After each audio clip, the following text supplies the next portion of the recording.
দর্শক মন্ডলী, আমরা এখন দাঁড়িয়ে আছি রাজোর হাসানকান্দি এলাকায়। এইখানে যে একটা রাস্তার কাজ চলতেছে, এই রাস্তাটা সম্পূর্ণ মালিকানা রাস্তা।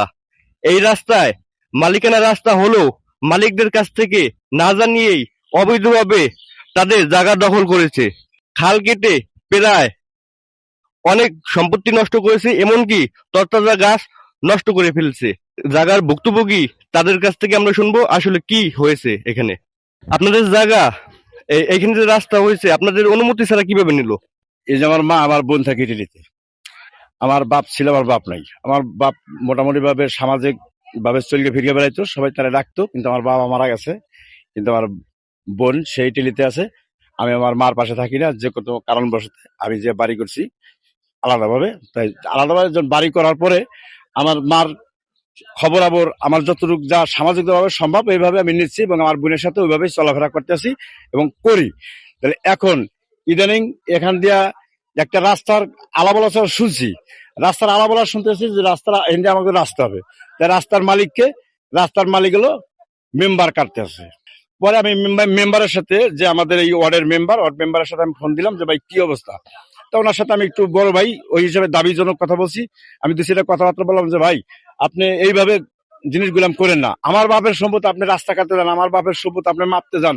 তো উনি আমাকে বললো কি যে না, এটা সম্পূর্ণ মিথ্যা কথা, তোর বাপের কোনো জিনিস ক্ষতি হবে না। ওটা ভেকুতে মাটি গুনা মাইনে বললো। তো কইলো কি যে আমরা রাস্তা কাটবো না, মাটি আইনা সাইডে রেখে দিতেছি, আপনার সমস্যা নাই, তুই কোনো টেনশন করিস না। এরপরে ইদানিং টপ করে যে আপনার পিছনে যে জায়গাটা, এই জায়গাটা এই যে এখানে কোনার থেকে রাত্রে কাটিয়ে লাইলো।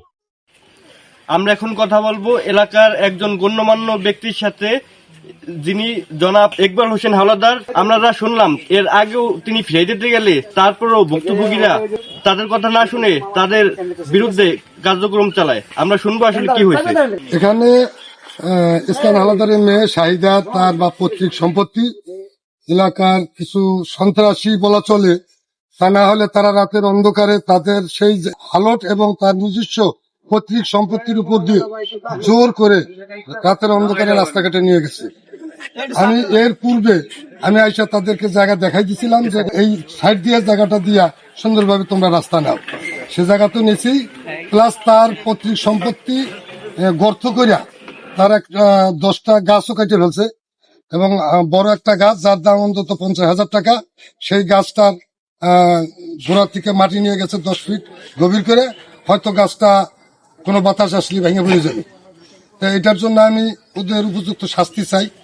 আমি চাই যেন প্রশাসন ওদেরকে সঠিকভাবে শাস্তি প্রদান করে। ওখানে আক্কেল হাওলাদার ছিল, আমার ছেলেও বড়জন, তাকে কিভাবে নিয়েছে জানি না।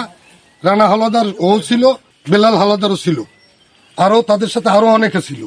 রাতের অন্ধকারে এই ভেকু দিয়ে মাটিটা কেটে নেছে।